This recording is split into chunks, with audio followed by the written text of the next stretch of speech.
Hello, everybody. Good evening, or good morning, good day to everybody who is listening, watching to us again. As promised, when we started back in January, UEFA webinars are here to stay. We have an interesting one today. We will have one more for end of May. This time, due to the specific circumstances, it will not be on the 29th of May. It will be on 20th of May, as you will hear a little bit later. Anyway, thank you for joining us. Thank you for listening. If you have any ideas after the May one, we will have a break, summer break, because Euro is going on, and then we will start later after the summer. If you have any ideas, any wishes which you want to be as a top here as a topic for our webinars, please share it with us at medical@uefa.ch. Or you can even write it on our chat here. Having said this, without further ado, I pass the floor to Evert. Evert, please continue with our webinar. Thank you. Thank you very much, Zoran, for this introduction and the opening of today's webinar. As said, today we would like to focus a little bit on a different topic than before, tournament well-being and preparations for tournaments. Of course, with the upcoming Euros, that might be a very pressing issue to talk about. And we're going to have a nice insight into how the French team prepared for the World Cup in 2018 by Gregory Dupont. And we're also going to have a little peek in the kitchen of the Croatian national team with Tomislav Vlahovic, who will tell us a little bit about their medical preparations for the upcoming Euro. As you can see in the top of the screen, this webinar is also supported again by the European Club Association. So please let us know if you present the club, which club that is, so we can share that with them and we can prepare future webinars better. So without further ado, I'd like to ask Gregory Dupont to the stage. Hi, Greg. Welcome. Hi, thank you for joining us. Gregory Dupont, sports scientist from France, also the founder of Felis Performance Consulting. He's going to share with us his amazing story from the 2018 World Cup. So I will stop talking here and I will give him the screen to share with him his story. The floor is yours, Greg. Okay, thank you very much, Evert, for the introduction. Thank you, Zoran, for the invitation, and thank you, Luca, for the preparation and for the help. So I'm going to speak about my experience during the World Cup 2018. I will speak about 4 steps. The 4 steps. So the first step is preparation for the tournament. The second step is training period before the tournament. After I will speak about the tournament period and the post-tournament period. So 4 phases, but everything starts with the preparation. So we are going to speak about this phase. So obviously the objective is to prepare everything to put the players in the best condition. I think it could be simple, but it's not always the case. As I have seen from the teams, they were not prepared for everything, and we have to, even if you think about everything, sometimes you miss something. It happens to us as well. You have always some new things happen, players injured, and we have to, the best is to anticipate everything before. So to anticipate most of the things, because it's difficult to anticipate all of the things, what we have done just to focus on the information that I collected during the competition. So it's during this time, so in April and May, sorry. So we collected some data, the playtime, position played, tactical, technical, physical data from platform data. Of course, we collected some medical information as well, but medical doctor was in charge of this topic. You have to find maybe 6 months, between 6 months and 8 months earlier before the tournament, you have to find a training camp. So it means you have to think about the gyms, the pitches, the activities when you are in the hotel or in the training camp, the leisure, the medical facilities, the pool, everything to recover as well. You have to think about the nutrition. So nutrition, it means the choice of the menu, the ingredient. When you are in a country, you have to think about your specialty, because sometimes you don't find what the players like. So you have to think about all of the specific products you can need during this tournament. Also, you have to anticipate the hotel where you will play, where you will play some OE match. So you have the difficult task to think about if you have to stay, for example, after a game, because you are going to play at nighttime. So sometimes you have to play at nighttime, and or to come back. So you have to think about the time you need to come back at the training camp or to stay in the hotel. So it's sometimes a difficult decision, but it's an important, very important choice as well, because obviously you have to optimize the sleep of the players and the recovery. So an important task is the communication with the clubs. So, but for one of the key points is to respect the General Data Protection Regulation, so the GDPR. The chapter 3 on right of the data. Sometimes we don't think about that, but it's very important. We just wrote an article on this topic with FIFPro. When new technology arrives so fast, players need a voice they can trust. And privacy is quite critical, and you need the approval of the players to collect the information in the clubs, and also to send back the information and the data as well. So it's very important to get the approval from the players in both senses. Communication with the club. So when you got the approval from the players to exchange, because sometimes they don't want to for you to exchange the data. So when you got this the information, this approval, you can ask the result of the test. Most of the information you can get is good.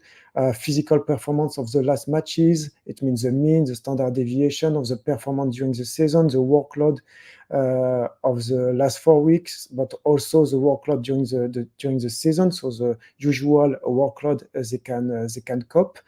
The injury prevention program, but because obviously if you are going to do a new exercise, it could be it could create some damage for the player. So you have to make sure the player will cope with your injury prevention program. And sometimes you can also take his usual injury prevention program to individualize and to adapt to each player.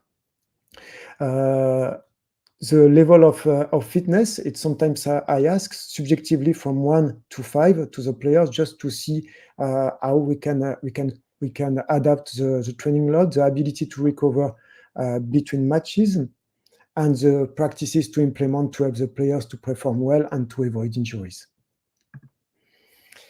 Head of physio, what we ask is the recovery protocol implemented, the practice to introduce to put the players in the best condition, and also the specific injury prevention programs they have done with the players. The nutritionist, it's important to get the nutrition plan, the level of knowledge, because sometimes it's good to know if the players has a good level of knowledge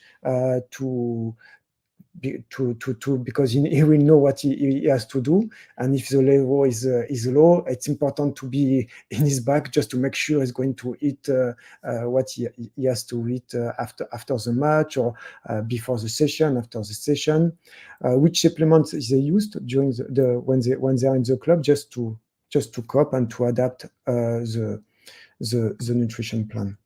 After, with the medical doctors, what we asked, it was the previous injuries in the last 3 months, the acute disease in the last 3 months, the type of treatment they got, and the sleep. Important things as well. For example, if they got asthma, if they got allergy. It's important to know it, especially in June during the tournament, because sometimes it can happen. Also, the type of chronotype you got, it's important to know it. And good thing as well, what we have done, it was a visit in the club just to see how the players work in his club. So when you can visit some players in the clubs, it can help to understand how does it work and how we can optimize the level of performance. You have to know about the list. So for us, it was the 23rd of May 2018. In 2024, it's about 16th. We don't know yet if the team could select 23 or 26 players.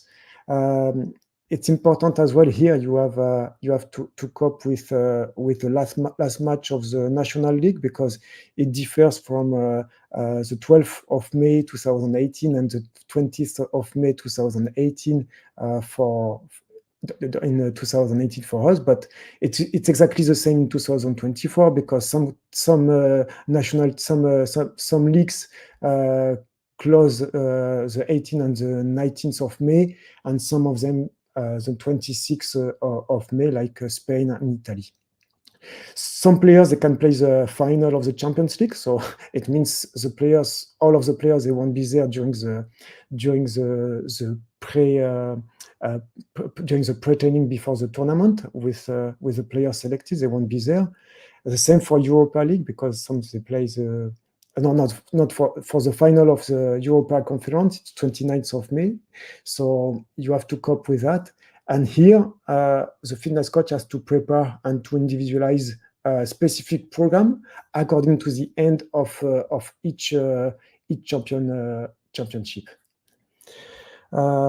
It's important as well to think about the players. They are not in the list, but they can be called during the time where they are able to come back, and you have to prepare a specific program for them, because if you for us, it was our cases. We got 5 players. They were in the reserve list, so I have to deliver some programs for them just to make sure if they are called, they will be ready and to be 100% to join the team. The training period, you have the friendly matches. You have to think about the test, the mass, the fat mass, the workload to individualize, the injury prevention, the injured player. When the players come from the club, some players, they are injured, and you have to make sure they will be ready to play with the team as soon as possible, because otherwise they have to stay with the club. So sometimes you have to make a decision about that. That's never easy. So here it's important to communicate with the club just to make sure the players will be able to play during the tournament. Also, big things, some players, it happened to us as well, some players can sign for a new club during this period, during the period of the pre-tournament, the training period pre-tournament. And sometimes it's difficult from the mental side, because they are focused on signing a new club, and they are not fully focused on the competition. We have to think also during this period about the nutrition plan, the hydration plan, and sleep, which type of pillow. So if you can individualize the type of pillow and mattress, it helps also to recover faster.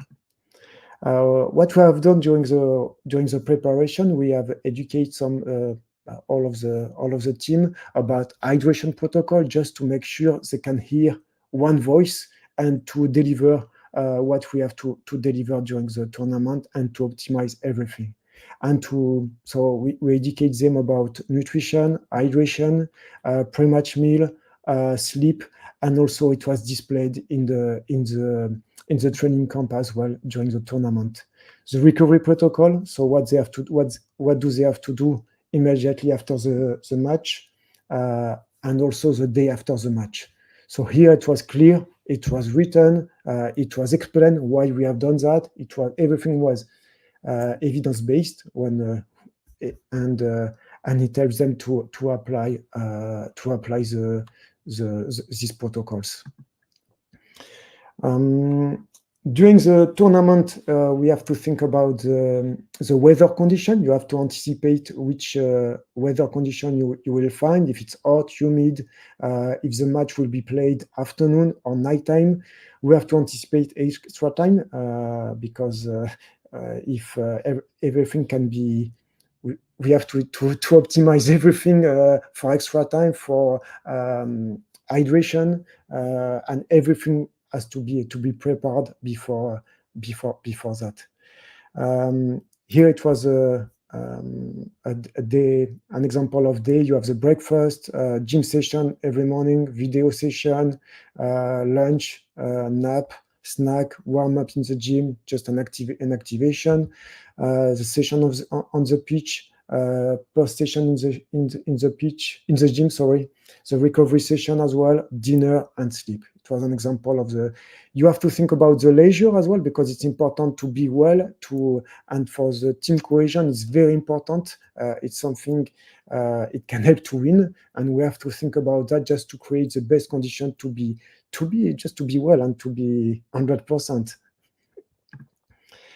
Here it was an example of the protocol we have used during this tournament. End of the match was hydration, tart cherry juice, milk chocolate, cold bath, meal, compression garment, and sleep. It was what we have done immediately after the match. And the day after the match, it was we got a warm up on the bike. We got foam roller, upper body strength. We got a bath, massage, meal, and nap. It was done the morning after the match. Here it's during the tournament period. What we have done as well, we have tested the players on isometric force. So the day after the match, we tested the isometric force just to see the level of decrement of the isometric force on the hamstring. And we did it because what we have done in a study, we have done this test, and we have found a relationship between non-contact injuries and the level of decrement of isometric force. So it can help to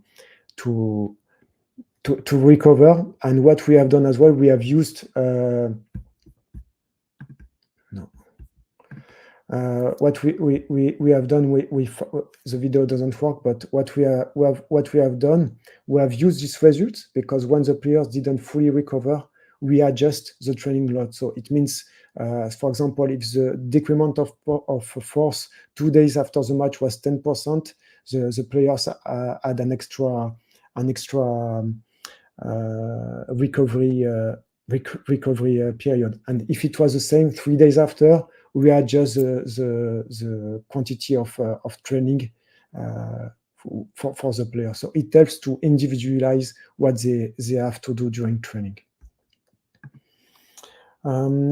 Here it's the post-tournament period, so it's the fourth phase, 4 steps. It was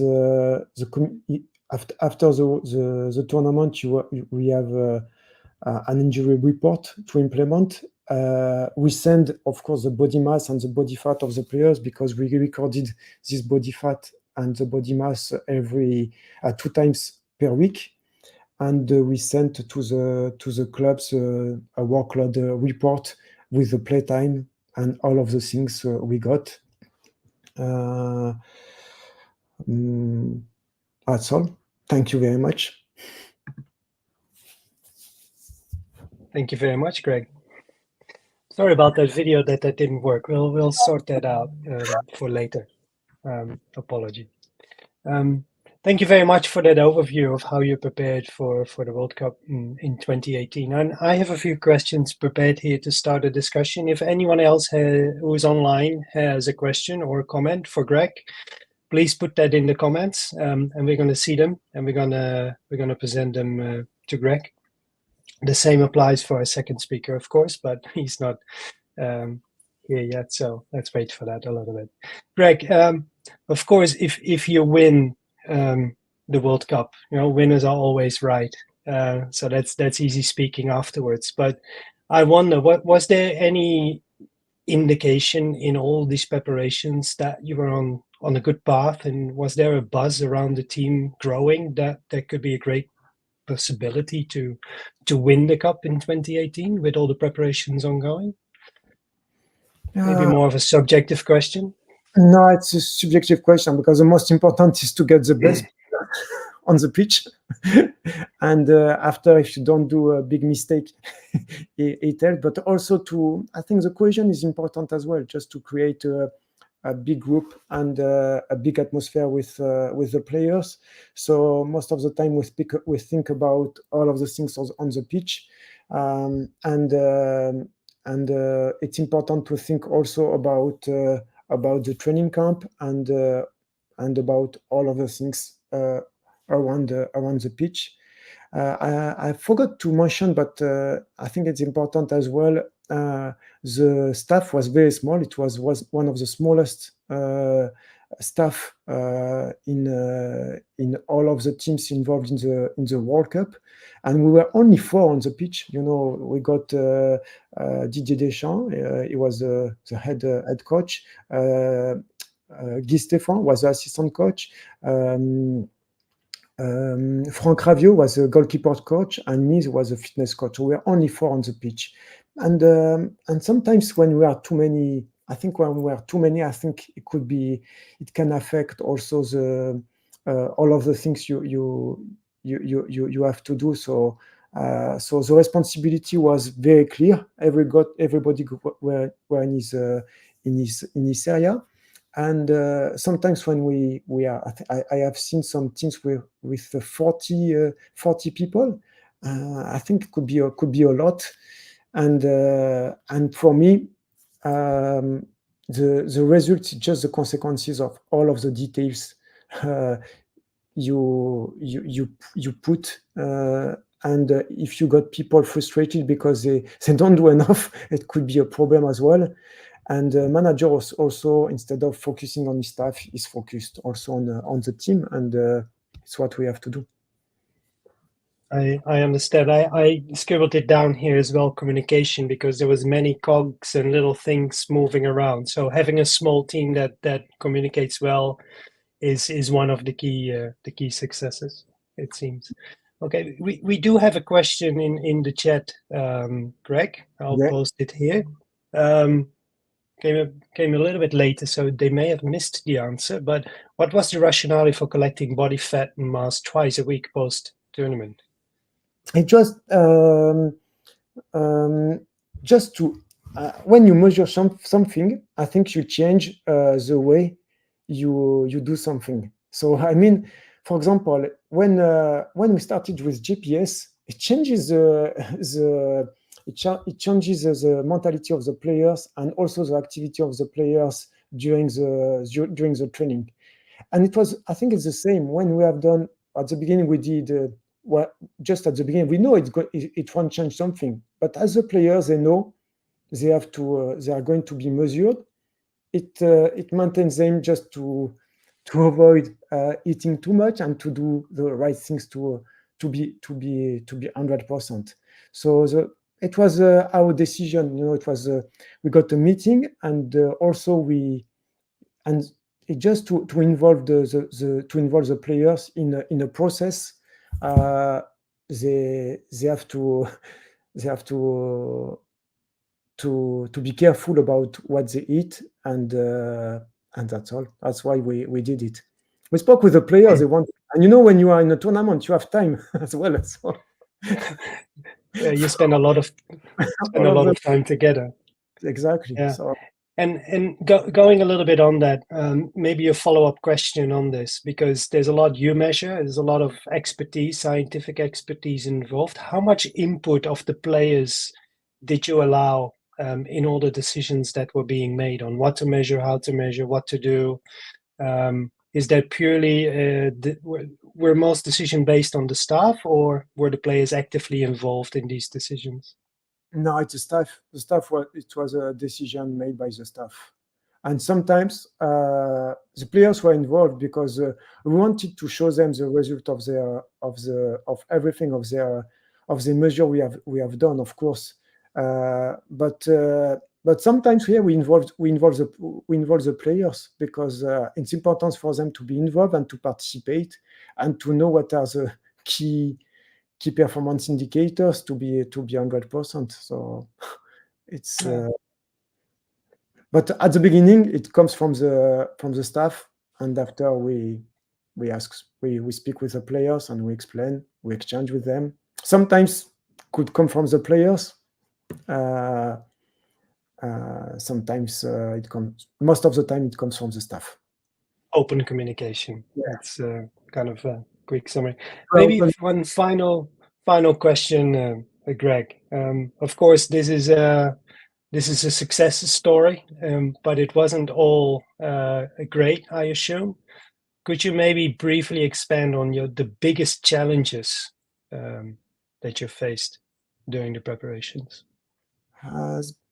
As you know, as we were 4 on the pitch, the biggest challenge for me, it was a lot of work because I have to. I was the only fitness coach, so I have to individualize everything. And sometimes I started at 7 o'clock with some players in the gym because they wanted to start earlier. So it was their decision. I have to collect all of the GPS data. So there was we didn't get a sports scientist, a data analyst. We got 2 video analysts, and it was the biggest challenge for me. It was the workload for me because I went to bed at 1 o'clock, 2 o'clock in the morning. It was crazy, but it was good. And I was in charge of the nutrition as well. So all of the epidemic, and but we got good fun as well. So it was great. Well, you got a big cup in the end. Right. There's one question just popped up, Greg, and I think this one is relatively easy to answer. The video didn't work again. Sorry for that. The question is, what type of isometric test was used during the tournament, and what technology did you use for that? We use a force plate, and it was just you are on a mat and you have to press with the heel on the force plate. It's a test we have validated. We check the level of reliability, and the level of reliability was high. The coefficient of variation was about between 3 and 5%, according to the dominant or non-dominant leg. And you have to press 5 seconds on the force plate. So it was the test we have done, and during 3 seasons we use this test when we played in a club, in a football team, every 3 days. And we wanted to check if there was a relationship between the decrement of force and the non-contact injuries, and we got a good relationship. So that's why I explained the fact it could be helpful to individualize the training load according to the results of the test. And we implemented this test with the national team during this tournament, and we were quite happy because it's not a miracle solution, but the level of injury was very, very low during the World Cup. One fact also, it's all of the players were involved for each game, so it's something that can help as well when you don't get players injured, or we got players injured for training, but all of the players, they were ready for games. So this aspect can help also to. It's an important aspect also to win. Yeah, it seems like optimal practical solutions you used here to achieve that. Okay. Hey, thank you, Greg. I do notice that some other questions are popping up in the chat, but we need to go on in the sake of time. Maybe we have some time at the end where we can still bring those questions forward. So I thank you, Greg, and maybe see you in a few minutes again. Thanks. Thanks. So thank you all for having this Q&A with Greg and myself. I would like to introduce our next speaker for today, Tomislav Vlahovic. I'll bring him to the screen.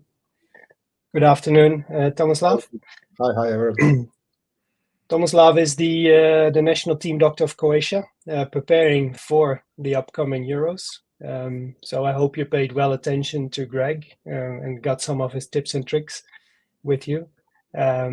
But I'd like you to share with us your insights of where you're going and how you're preparing your squad for the upcoming tournament. The screen is yours, Thomas.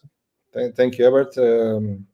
Thank you for UEFA for inviting me here, and I think it is a great way to share the knowledge. We are preparing now for the Euro, and what I wanted to tell you a little bit of our experience. What have we doing not just for this competition, but for all the competition we had in the past. So just to say for the beginning, usually when we talk about medical team in the football, the people who are around us just see what's happening on the pitch. So they're thinking that we are here just to treat injuries or to prevent injuries. Actually, our real job is not just this. We want to assure that all the players are healthy, and our main goal is well-being of the players. So whatever we try to do has to be in direction of this and to keep the player healthy. Well, when we think about medical team, we think it is just one part of the football team. So if we think about football team as a really complex system, it is made out of little small departments which has to work together for the main goal. And the main goal in this for the football team is a good result.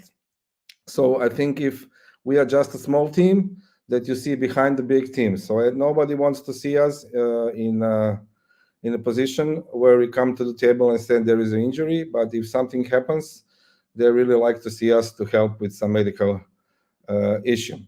So in the national team, there is some specific, if we talked about football, which is not the same as the clubs. So if we see that the national teams are usually playing games as tournaments, not as just specific games. So usually the players spend most of the season with the clubs, but they just come to our national teams for a few times a year for a short period of time. And this short period of time, we usually play tournament games. But this is more also important for the youth teams, because if you see the youth teams from under 17, women youth teams or futsal youth teams, they are playing only tournaments. So each kind of competition they are playing tournaments. So preparation for the tournaments, it's not just for the A team, but also for other youth teams. As we want to prepare for the tournament, it has to be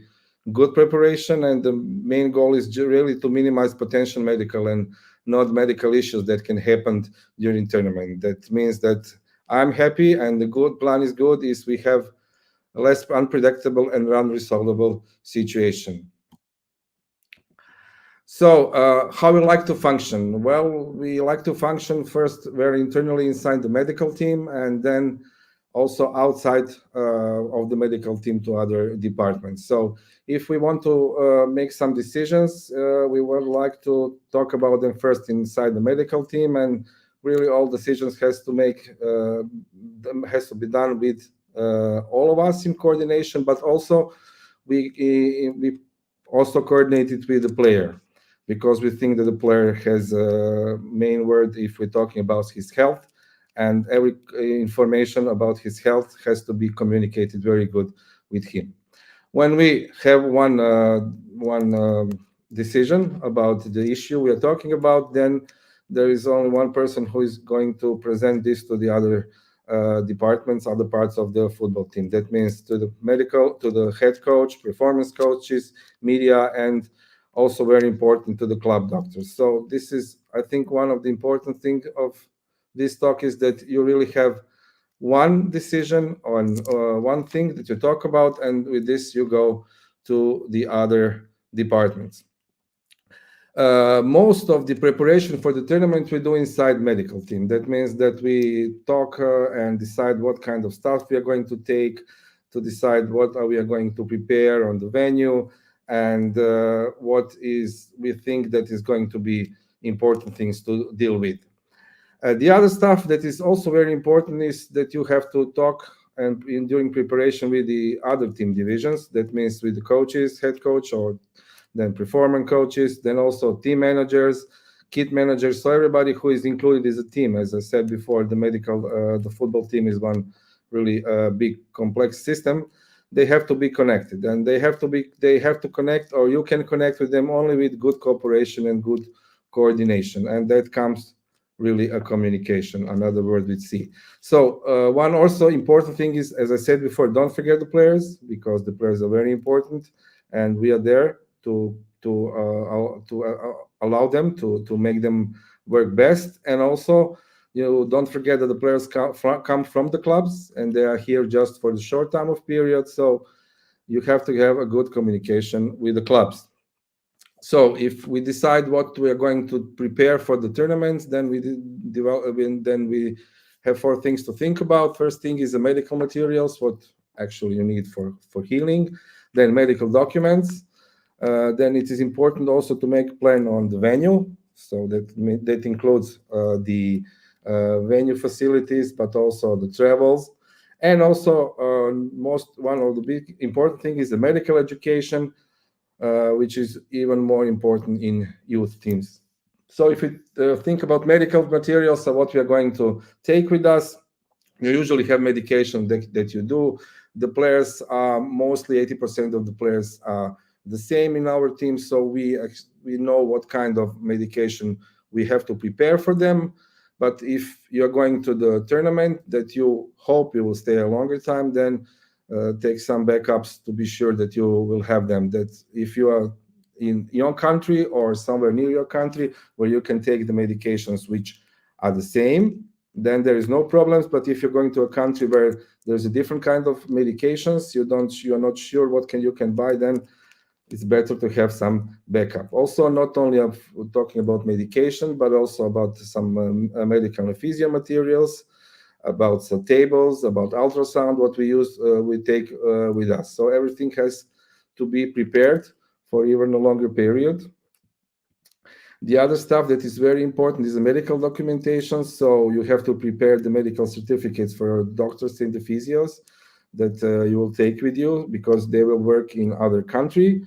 Also, when you prepare the medications and other materials and devices, it is also important to put everything on the list, and it depends. Then you will have to work with the import of medication. It depends on which country you are going. So for the next Euro, that is played in Germany, since we are the part of the European Union and Schengen, it's easier. But when we were preparing for Qatar or for Brazil, then you have a little bit more time that you have to stay with these documents and prepare every data you need for their for import of stuff.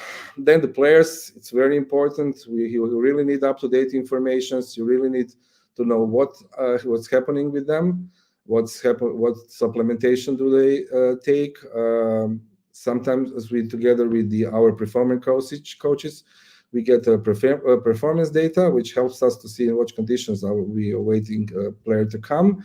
And don't forget, if you have underage players, really you need parents' medical approval when you go to the different countries with underage players. Also, don't forget about staff. You are going with a team, but you are not taking medical care only of players. You are taking medical care of the whole team. So get informed just to know what kind of needs you have with the staff, and also you can prepare it. And most important things, please keep all these medications, because you'll never know when you need it. You will need supplementation when you go to doping control. If you had to go to the hospital, you will need the medical certificates, and this is what else you need. So for the venue, it is important to make a good setup. It is important to get all the medical information for the venue. So now when you're going to Euro, everything is prepared by UEFA, so it's not such a it's not such a problem. But if you're going somewhere else, then it's important also to prepare you for the country where you go, to specific requirements, vaccinations, to get some medical contact and find the nearest hospital. And also prepare food and supplements. We have really lucky, we have a chef with us for a long time, and with chef we also prepared according to our venues and according to the matches and number of trainings. And also medication or medical education is very important.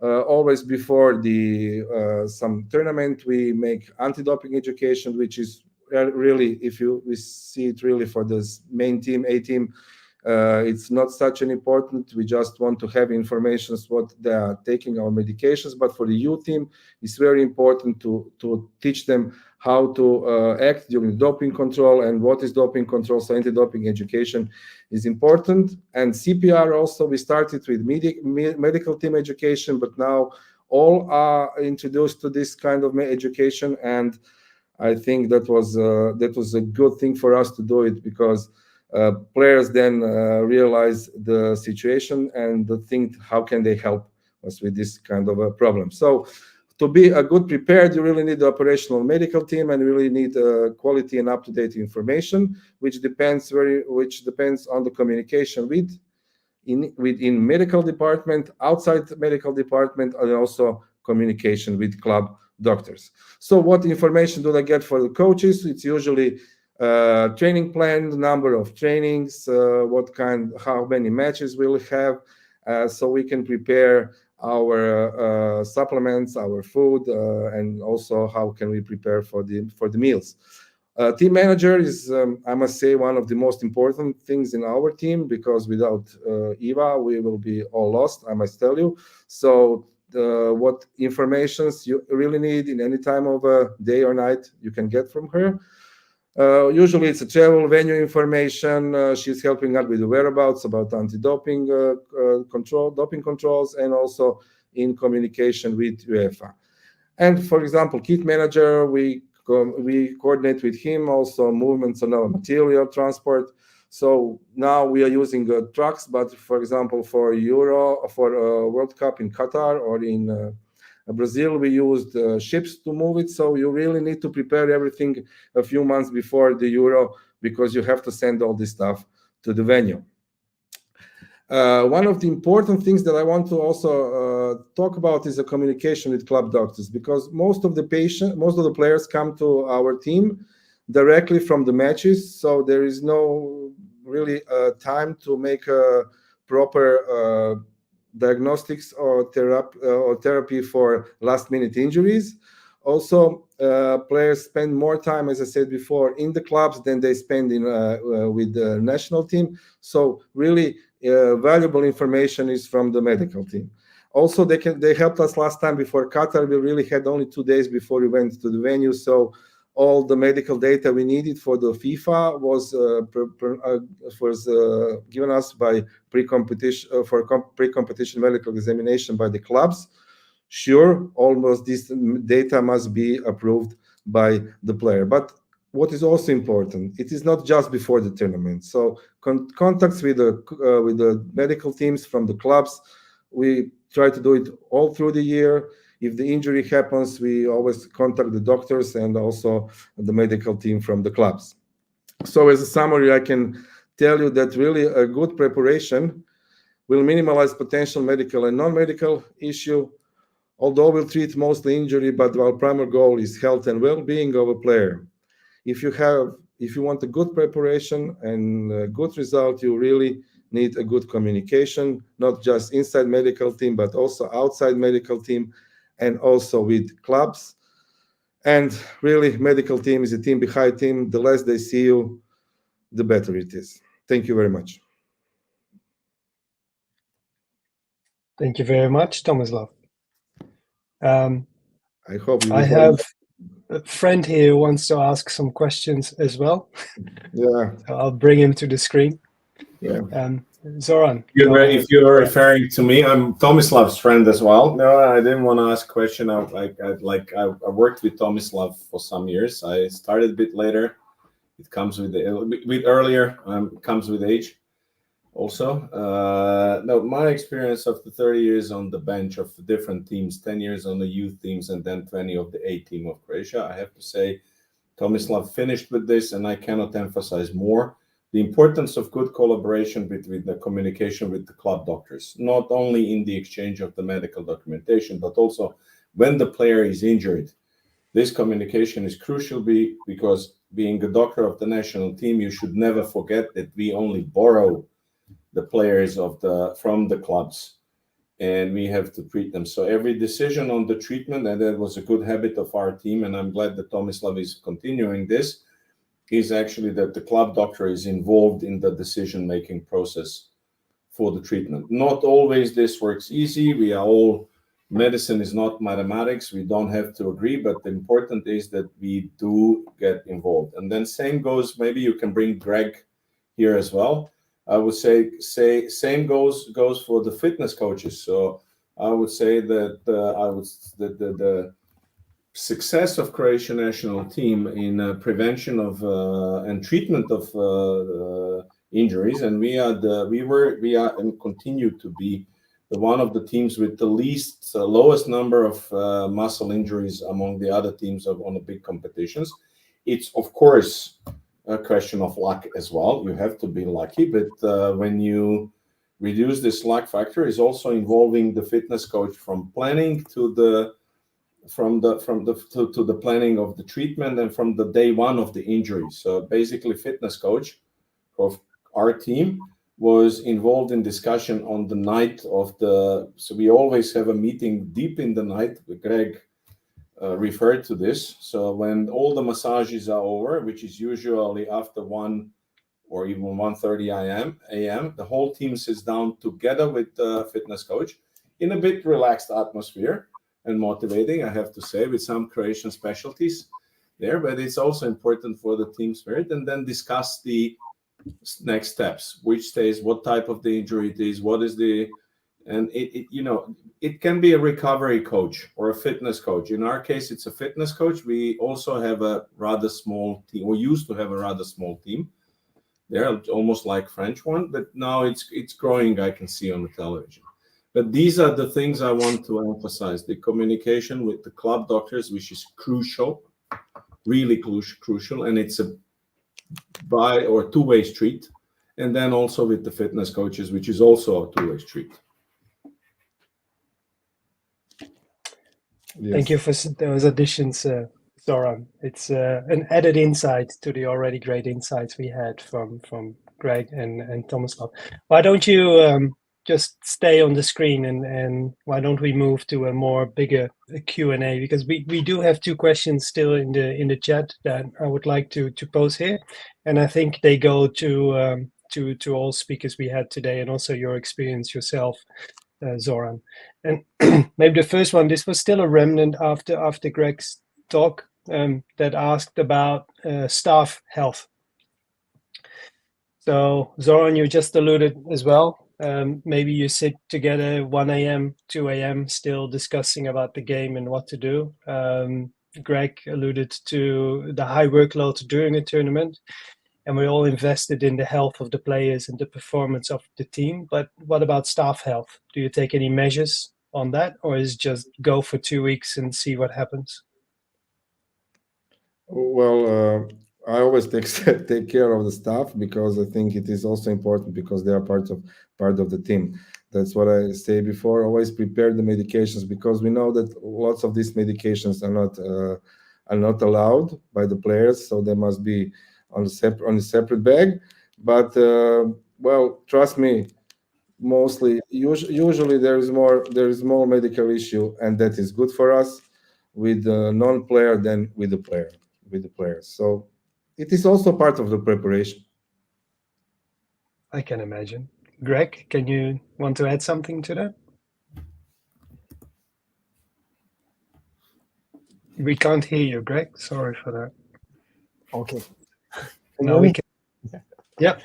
No, it's a big issue as well, because we have to bring a good atmosphere, good energy, and I think it's very important. And at the same time, the communication, as Zoran mentioned, is very important. So we have to collaborate and to speak the same language to the player. So when the medical doctor says something, the fitness coach has to say the same thing, and the manager has to say the same thing, and the physio as well. When you have a large staff, I think it's more difficult to control everything. And my point is to find the balance between the number of people involved and when it's too much, some people in the staff, I have seen some staff with a bad energy because they were frustrated. They couldn't bring what they have to bring. And for me, it's very important to find the right balance. Yes, Zoran?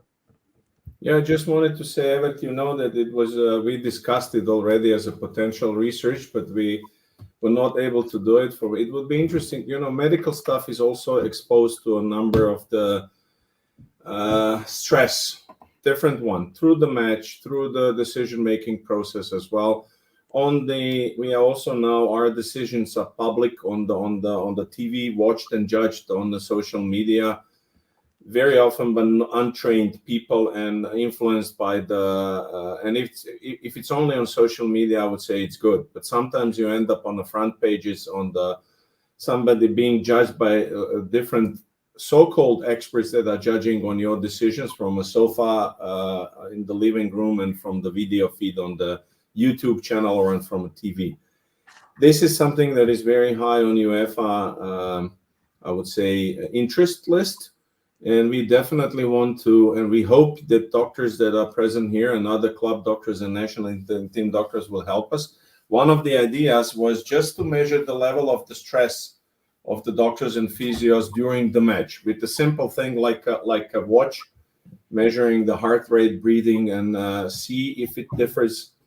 Because everybody's talking about the stress of the players, everybody's measuring players, coaches, but they keep forgetting there is a very important wheel in this machine is a medical personnel that is also exposed to the huge stress. Not only this, but then also physical and other demanding stress during the tournament, because basically you are on call for, the longer is better for your performance of the team, but basically if the team stays in until the final of Euro or World Cup, you are on call 6 weeks without a single day of a break. Indeed. I think this relates to a question that just popped up in the chat as well on the topic of staff welfare. If there's any policies to safeguard the staff at present, not really, but it's definitely in the pipeline and on our radar to develop and deliver. So stay tuned. We are working on these policies and measures and to do so. Yes. Yes. Another question, maybe this one goes a little bit to you, Tomislav, specifically. It's on illnesses. Are there any illnesses coming during tournaments that you know of, and what do you do to mitigate the risk of illnesses in your team? Well, as I said before, it depends where you're going, to which country you are going. If you're staying here in Europe, then usually what I know is happening to the teams when you're playing in June, May, this is more stuff that will happen. But if you're going to somewhere else, you have to check for the vaccination, you have to check for the meat, you have to check for the other specificity of the country where you're going, and that you can prevent specific injuries. So it's very important to get to know to the venue you're coming and how long you're staying there and what you are expecting there. Yes, Zoran. I just wanted to add the special, I think, nightmare of every doctor is infectious diseases, and especially I would say something that is very often during the summer, which is norovirus infection. I'm saying this because I've experienced that once, just before the World Cup in Germany 2006. We between 2 a.m. and 1 p.m. next day, so over the span of less than 12 hours, we had 11 players and 5 staff members with the clinical picture of norovirus. And there you have to take really strong decisions of isolating them. But when you start doing measures, it's already probably too late for this. So it's one of the advices: check the infectious situations in the country where you are going, especially into the region where you are going. For example, Women's Euro in England, we had in the mid England, we had a norovirus infection, and one team got infected quite badly. And then you can actually apply something that we learned from COVID time: isolation, social distancing, the personal hygiene measures, disinfection, and stuff like this. Please, and don't forget that also the staff can build, the medical staff can build. So take care of all the, as Zona said, isolation is one for the infectious disease, one of the best things you can do and the fastest. Good, good comments. Maybe the last question, given time, and it was posted in 2 questions in the comments. I'll try to get them all together. Are there any mandatory examinations or non-mandatory examinations that you do with the players who come from the club to the national team? Usually, all the mandatory medical exams are proposed by the UEFA or FIFA, which tournament do you play, and we try to stick with it. As I said before, now when we are a little bit short of time, we get a little big help from the clubs. So most of these examinations are already done in the clubs, and we don't have to do it again. But if something happens, or we suspect there could be some problems, then we do additional exams when the player comes to the team. Thank you. I think that answers that question. If I may give, you know me, and I give 2 very important advices. We didn't touch this today, but then when we talk about anti-doping as well, 2 very important advices. Always keep good medical records. Always ask anybody in team that gives a medication to the player. It should be you as a doctor, but even if in some cases physio is allowed to give some minor medication, these to take note about this medical education. And when you are bringing supplements, always keep 1 package bottle of the supplement sealed, originally packed with the same batch number, because in case of the suspected contamination, that can save you and your player. Tomislav is smiling because we know that what he knows that was my mantra. No, I'm just thinking how I survived. But thank you very much. It was really a great experience for me. It was called character building. Yeah. Thank you, Tomislav. Thank you, Greg. Thank you also, Zoran and Luca from headquarters in Nyon to support today. I'm going to get you off the screen briefly to have some take-home messages for our participants. So now you're just left with me on the screen. I think a very interesting discussion today. I also saw some international people online in the comments box. Not everything is always as easy as it seems, as we heard from Tomislav and Greg today. I think communication is key. Know your team, know your players, cooperate and talk to each other. And sometimes be creative in your solutions as long as it leads to practical outcomes. I think that kind of sums it all up in 1 long sentence for me. As usual, we also follow these webinars up with a podcast, so you will see those popping up in the next 1 or 2 weeks. Also on this topic, so we dig a little bit deeper. And our next webinar is on May 20, so not the last Monday of the month as you are used to, but May 20, and it's on ACL injuries and optimal prevention. That also follows a larger ACL injury prevention campaign that's in the making within UEFA. So more on that on May 20. We hope to see you then. The reason to move this is because there's a large conference, Isokinetic, in Madrid. So for those who are going to Isokinetic in Madrid, we will be there as well. So please join us or talk with us if you would like. We would love that. And then finally, we are planning also now the webinars for after the summer break. So we start them again after May and August. We're open to suggestions on topics, so please let us know which topics you'd like to see. But we also would like your input on how we can improve the value of these webinars.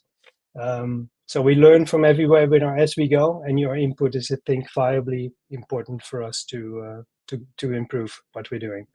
So thank you all for today, and I wish you a great night, and see you next time.